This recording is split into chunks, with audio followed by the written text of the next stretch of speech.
Hello and welcome to a new episode of Pat's Chat. Today I have a new guest, an awesome guest. Jan Wong is here with me. Hi Jan, how are you today? Hi, Pat. I'm good. I'm good. Good in a crazy time. Absolute crazy time, and I'm really happy you found time joining me today.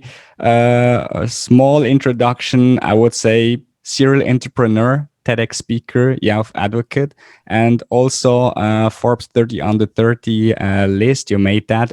Interestingly, last Mm-hmm. week I had Zach Liu on the show, which is also on Ah, the Forbes 30 under 30. So two in a row. I'm really honored and really blessed to have you on the show today. Thanks so much.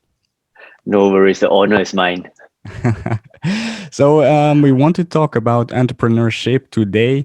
And while you're still at a very young age, your journey basically started very, very, very early. I mean, there's a lot of stories around that we can find already. Starting at 7 or 8, you started to sell paper in schools and things like that. That's right. Um, what you also mentioned, like that was not really the trigger, but what I wanted to know is what is your point of view? Is like entrepreneurship, is that something that you must have in your blood, or is it something you can really learn? That's a very good question. And I get asked that quite a bit, because when people speak to me, they say, hey, Jen, for you to start at such a young age, you must have it in your blood, because at 7 or 8, I don't know what I'm doing. I'm probably just fumbling around, having fun in life, but you are doing all these things. It must be in your blood. Well, truth be told, if it was really in my blood, then probably I would have went a lot further than where I am right now. Because if you logically look at how my life was set out to be, right? I didn't come from any entrepreneurship background. I did not do anything in business. In fact, I wasn't interested in business. I didn't have a certain angle towards how to do your own marketing, how to do sales. I'm naturally very introverted. So if you go back in time and tell me that, hey, Jen, somewhere in the near future, you'll be speaking on the TEDx stage, I'll say that that's absolute nonsense. It will never happen. Just put me behind a curtain. I never want to see anybody. So I didn't have the typical entrepreneurial traits that many people Mhm. would say, charismatic, natural salesperson, extroverted, all of that does not describe me. So I Mhm. would say that it's definitely not part of me, or it's not part of my blood, but it's more of something I believe that over the years, it was a series of events or sequence of different things that happened that triggered parts of these entrepreneurship traits that eventually it became a journey that I've never looked back ever since. And a very successful one also. We talk about the successes a little bit later that came, but as with many entrepreneurs, people mostly see the success only. They don't see the struggle, the pain, and the hard work you put in something like that. So we come back to the success a little bit later. When you just said you started at like 7, 8. Also, you had a TEDx talk which was about encouragement, and there was one situation like when you were at school, and the teacher effectively like talk about you and saying like you're never going to make it, right? That To is make like, it, yep. yeah, that is a crazy thing to think back. Maybe was that more like of a wake up call for you, or was it more like a motivation? It's like, oh, like I want to show this teacher like what I can really do or how I can make it. I think it's more of the second one. I think it was more of a motivation, a driving force for me to do better.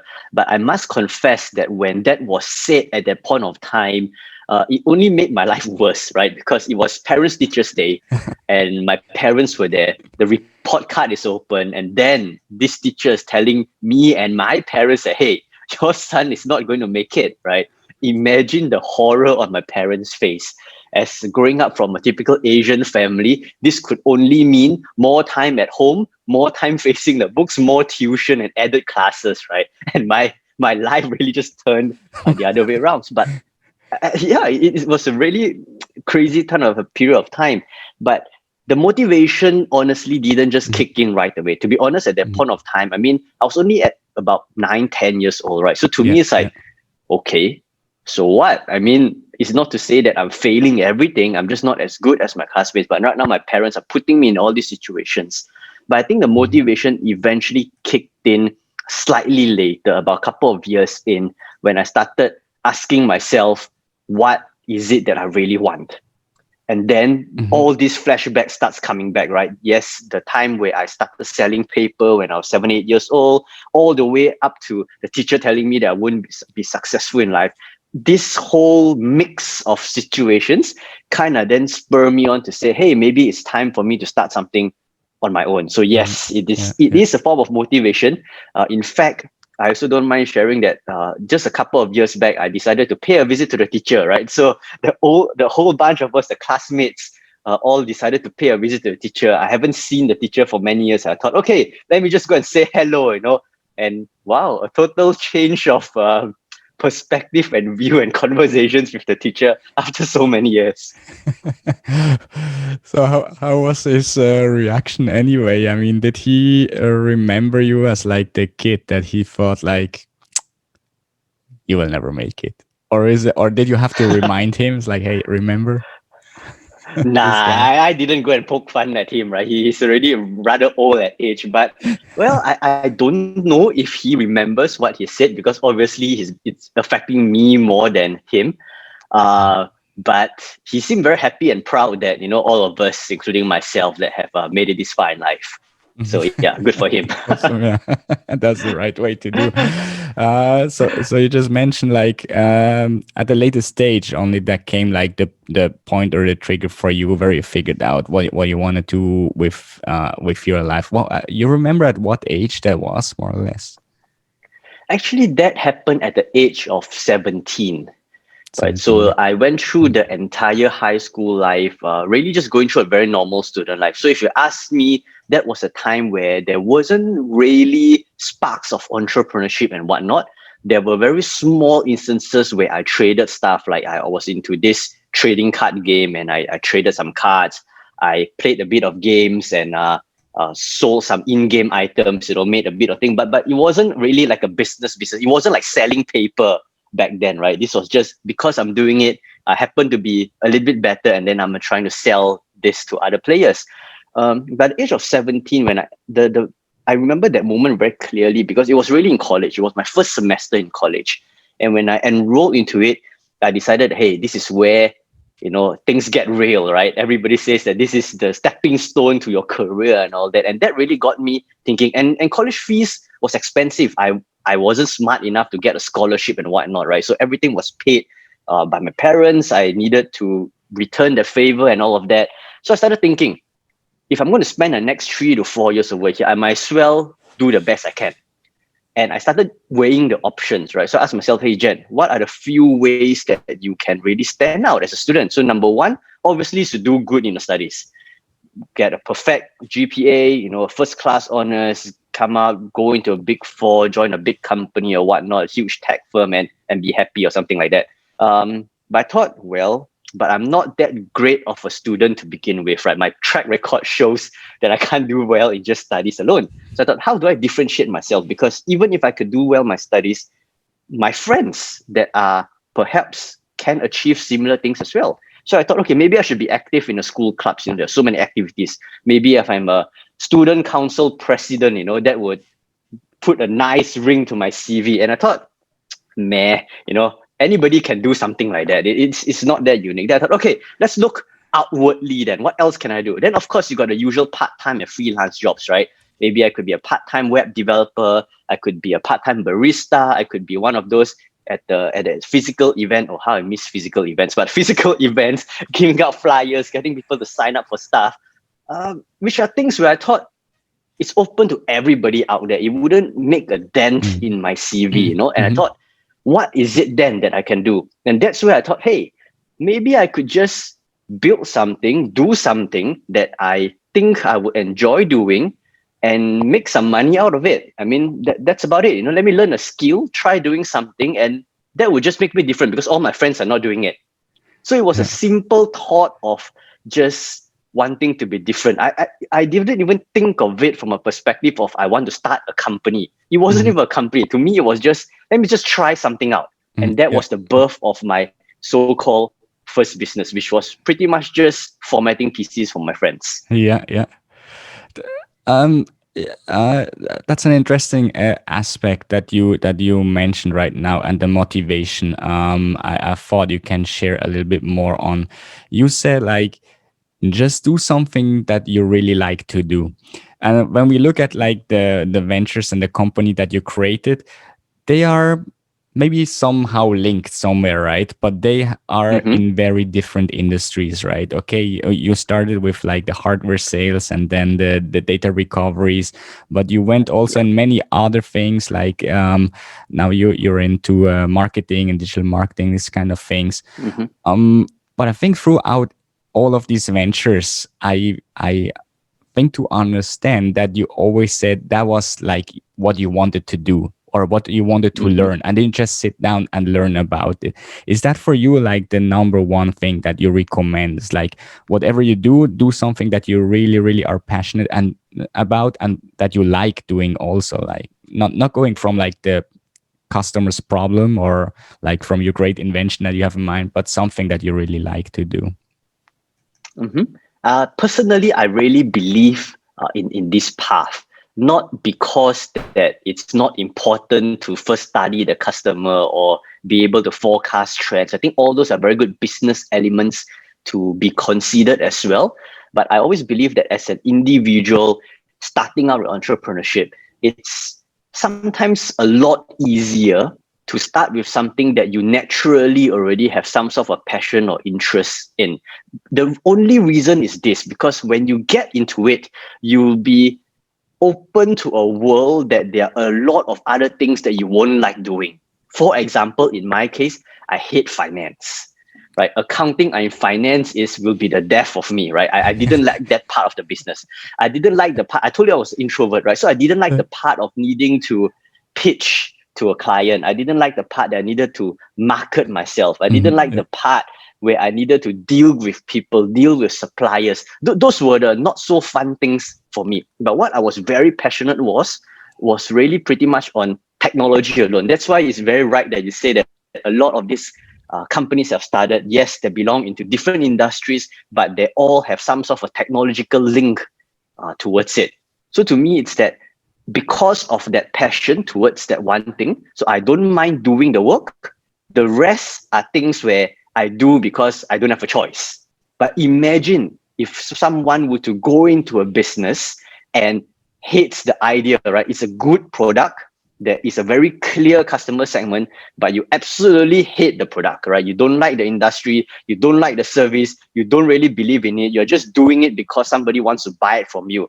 Now, I don't want to go to work or have to have my team meetings every day saying, yeah, another Yeah, day. true. Yeah, the money is there, but I really hate the meetings. I really hate the trends. I really hate everything's going forward. I don't see that as a good purpose or driving force in building a business. Yeah, absolutely. Yeah, I mean, it makes, of course, it makes sense. Still, I see it in many areas, or you come across people, right, that are just like, Mm-hmm. yeah. Okay, you're very open about the companies that you started, the companies also that you closed down or you did not continue at the very earlier stages. You just mentioned like the hardware that you started with, and I think you also had a shop or you plan to have a shop at Laureate, which Yep. you soon thereafter closed and changed your ideas, and you went into the data recovery. And I think the Mm-hmm. fundamental difference that I understood from the two businesses was like the competition. I mean, Loyat, Mm-hmm. for those who have not been there, is like a huge hardware. IT hardware store. I cannot even remember how many floors, like 12 or something like that. There are Mm-hmm. dozens or hundreds of hardware vendors, right? So everyone is basically Yes. your competitor. While the data recovery that you started was like there was no competitor at all. So Mm-hmm. what was that like really the trigger that you said like, okay, the too many competition that's not working. I'm looking for something like there is no competition at all. Yes. In fact, I think this particular mindset of mine has always been there, right? If you recall, just minutes ago we were talking about me 17 years old in college, trying to add something to my CV that my competition, meaning my fellow peers, would not have. And then I started my company, right? And it's the exact same situation where when I reached a point of time where I was ready to set up this shop in Laoyat, and when I actually went to Laoyat and surveyed what's going on, and that same feeling clicked, right? It's like everybody is selling the same thing. And when we talk about computer hardwares, right? I mean, how different a computer hardware could be. I mean, there's only so many hard disk brands or RAM brands or monitor brands you can ever get. So everybody is selling the same thing at different prices, right? And it's a price war. And I really didn't like the ecosystem where I don't know whether you're aware, but some of these companies within Laoya, they all belong to the same owner, right? So they open multiple stores on Oh, different levels, okay. and Yeah. they price it differently just so to see who ends up at their store, right? So I really didn't like the environment. And I thought to myself, look, I'm really interested in this hardware industry. I'm really interested in technology, but this really isn't for me. I needed something that is different once again. And then when I started looking around, I happened to just stumble upon this thing called data recovery, right? At that point of time, I had no knowledge on data recovery. All I know was the conceptual, how it works, what it's supposed to do. But I decided that, hey, this is something that I could potentially offer because there were no competitors within this region at that point of time. And that's what exactly I did. In fact, I built the website first, and then I started uh, referring to YouTube videos and articles on Google to actually teach me the skills on how do I do it. Then I experimented as I go along, and soon that became quite a successful business, considering that was my second venture. Yeah, that's cool. An awesome story. And in the end, until today, you founded 8 companies, I think, or around 8 companies. Mm-hmm, Still, some are still around, some not. Open Minds is one of the earlier ones, I think, since 2009, which you still have. It's a multi-million-dollar company in the meantime, which is a great thing. Other companies, as I mentioned, came and then went. Some mm-hmm. others are also there. How much did like the mistakes or the failures that you had with some of the companies a learning effect on what you built next? I mean, can you say it's purely all the errors I took and that's why I made it better, or is it like maybe it's a 50-50? I'm happy about the failures that or the things that I learned, but it's not really that relevant in the end. I think it's a mix. I think it depends on the situation and the season of the business where the percentage actually shifts a little bit, because Open Minds has been around for quite a number of years, almost a decade.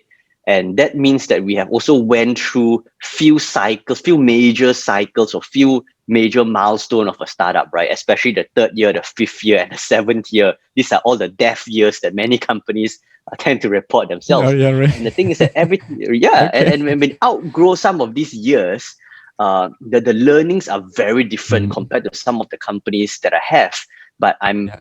very blessed to also say that a lot of the mistakes that I made in the past definitely contributed in forming a stronger foundation when building Open Minds. For example, Mhm.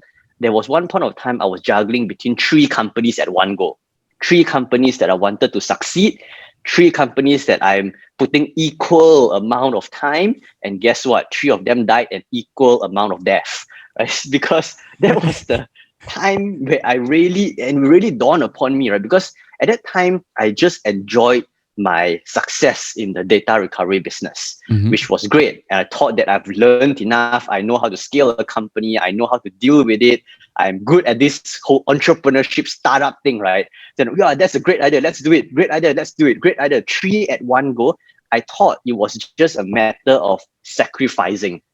But Mhm. then, with the failure of these 3 companies, then dawned upon me, and look, it's impossible to have focus on 3 separate things. It's not just a matter of time. It's the matter of where, sounds very cliche right now, but where your passion is or where your focus and your goal is for each individual company. It's difficult to split into 3 ways. So that's one thing I learned. And I decided that I'll never do something as stupid like that again. Although it sounded cool. 3 companies at one point of time, man. Yeah. No, stupid idea. Yeah, rub it off. And then I also learned that it's very important especially within a partnership, to make upfront very clearly all the expectations you have for one another. I mean, it sounds very no-brainer, sounds like common sense, but what I found even in today's young founders, as I chat with them, right, when I ask them the question of, hey, have you actually talked about equity and company expectations and personal expectations with your partners? Surprisingly, most of them don't. And the reason is this. The reason is the same reason I've experienced like 10, 15 years ago. And the reason is that, oh, because they're good friends, I trust them. Wow. That trust doesn't exist. That means no matter how close you are with that friend, things do go wrong. And I learned a very hard way, because in one of my companies, one of the three that failed in the early days, until today, it was a very good friend of mine. We grew up together, like literally we were childhood friends.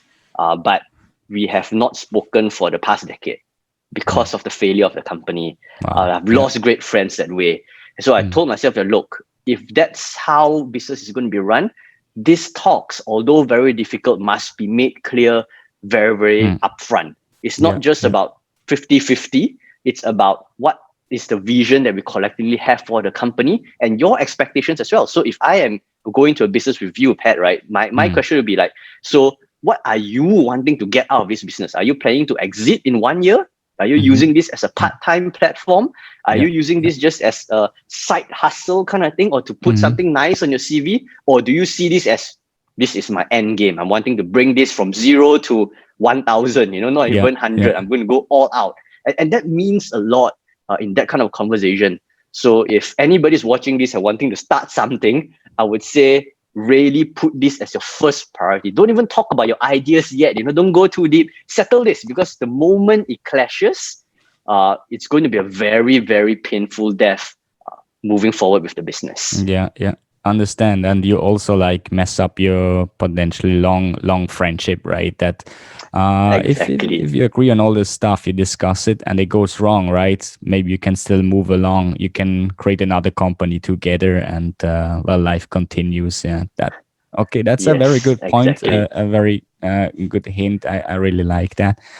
Let's move a little bit further forward due to the time.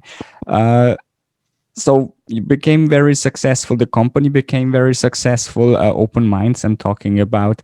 And then 2017, that's a year I would like to talk about, because you mentioned in one of your blogs that became the longest year in your life. That was probably pre 2020. I don't know if you have to revise it now, but 2017 seemed to be a tough or difficult year for you, even though that was the year when you received the Forbes Award. I think that was 2017. Well, you Yep. mentioned like, or you had some sense inside that you said like you felt like kind of emptiness, loneliness, things like that. That seemed to be really like the downslope of, or like, let's say, the low of your career so far. What happened? Yep. What was the process you went through in this year? So, well, first and foremost, you're somewhat right to say that is because I haven't experienced 2020 yet, right? 2020 has a totally different definition of long. But in 2017, in short, what happened was that in 2016, the years leading towards 2017, those were very good years. Those were years that business is booming, career-wise, I was really growing. I was getting the recognition that we are looking for within the region and globally. We were establishing subsidiaries all over the places. We were in Kazakhstan. We were trying to establish ourselves in Singapore, in Hong Kong, many countries, right? And we have clients globally and all of that. So many things were happening. And I think that was the time where I kind of lost myself through the process. Growing up, I've always heard of this thing called ego, and I thought it was just some airy-fairy thing that, as long you know what you're doing, you'll be fine. And I thought I would never be caught into this bubble, but I did. Subconsciously, I fell into that trap as well.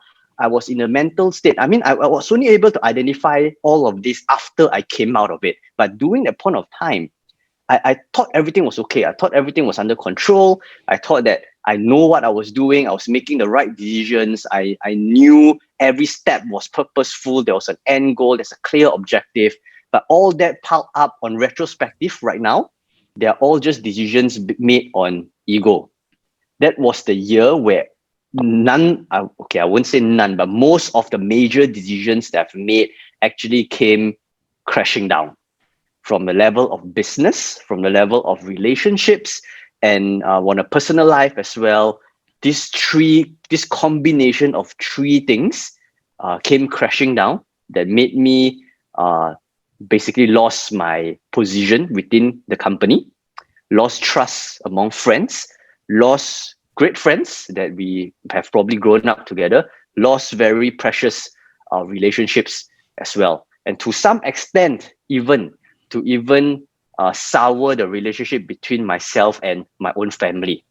And to the extent where I decided that it's time for me to move out and have a space on my own so that I can just recuperate on my own.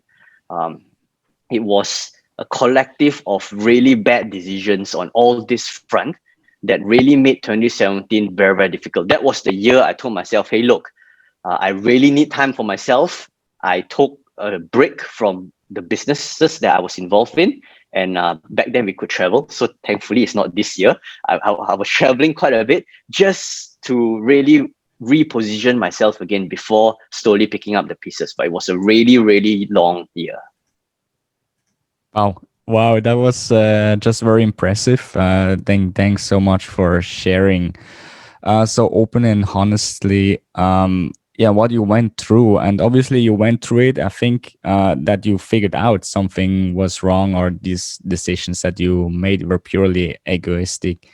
Also Mm-hmm. proved that like you grew with that, and well, you came out stronger from that. Your companies grew with that probably also, and I hope you could fix all like the things that messed up with your family and your friends during that time. Also company wise, I understood it was really no time to Mm-hmm. talk about Roundup, which is another company that you founded, which is more based on the data analytics into Mm-hmm. marketing. And I see that the companies in the end like benefit from each other. I think once you mentioned also you never used marketing, or you never paid for marketing for any of your companies, because you always used like Open Minds services. So that's the connection I see between the companies. How did, from your perspective, marketing change now over the past, what, 12 years or 11 years that you were running this business? What was the maybe one fundamental change that you also had to do in your company to make sure the marketing service that you're offering also like find the customer?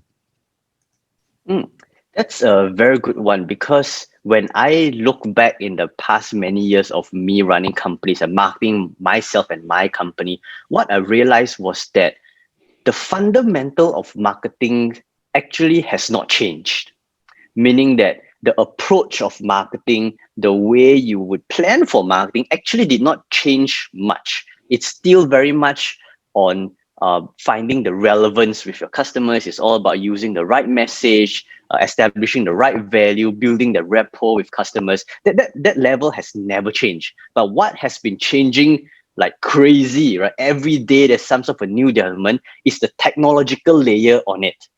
Back then, it was Friendster. Everybody thought Friendster was the king of social media and will never go away. Same goes to ICQ and RRC back then, right? But then Facebook came in. And when Facebook came Yeah. in, that wasn't enough. Then you have guys like Twitter, guys like Instagram, guys like Pinterest, and then now TikTok, right? But Mm, fundamentally, if you were to just take away all the different features of these platforms, you will realize that the concept of reaching to your customers through marketing remains the same. It's mm, still how you're able to bring your company or your services or products, package it into a more consumer friendly, consumer understandable way that is relatable to them, rather than speaking about company jargons, technology jargons that confuses customers, but to align yourself with them. So the only thing that I've seen change is tech. But other than that, I think the fundamentals have not changed much. And that is why I was able to replicate some of these so-called successes in terms of Mhm. marketing or positioning from one company to the Yeah. same to the other companies throughout the many years. Okay. Impressive. Thank you so much, John. The time was very, passed very quickly. I just looked at the Yes, watch. it I was did. like, wow, the half hour is already gone. That's really awesome. What I want to mention also mentioned before, I can recommend like the TEDx talk that you did. I watched that this week in preparation for this Wow. podcast. I really like that. I can recommend it. I put the link, of course, in this video or the descriptions. Maybe final words from you, John. What you is your recommendation, your motivational words to all of us for 2021? Because it's soon, right? Less than 2 months. Yeah, less than 2 months. How time flies. I was just thinking about this just minutes before our podcast recording today. I was just thinking that in March when we had the lockdown, I joked around saying that, hey guys, see you during after Christmas. And right now it's almost Christmas. It's insane. But one quote that has stuck with me for the many years is this quote that says that your mindset determines the size of the life game you play. I think I mentioned this within the TEDx talk as well. Your mindset determines the size of the live game you play. I think it's more so than ever in this season, going through the pandemic, going to 2021. It's very important to have a mindset that is beyond yourself. Rather, I know everybody's talking about survivability, stay alive, stay afloat, and we have a lot of conversations around staying afloat and staying alive. But I think staying alive and staying afloat is insufficient to move towards 2021. I think it's time where we just look at what we have, what we can do, set that kind of a mindset to say, hey, I'm broadening my horizon, I'm coming out, I'm trying to do a little bit more than what I'm doing right now. Instead of playing 100% defensive, it's time to go offensive again. I think if all of us can put together the mindset, moving to 2021 could be a lot more exciting, less doom and gloom, and perhaps even more positivity as we start the new year. Awesome. Thank you very much for this closing remarks. I really appreciate your time, John, and sharing your awesome knowledge and experience in entrepreneurship. Thank you so much. Thank you, Pat. I had a lot of fun. And thanks to the audience for watching this video or listening to it. Hope you liked it. It was insightful for you too. And then I see you next week for a new episode of Pat's Chat. Thanks. Have a great day.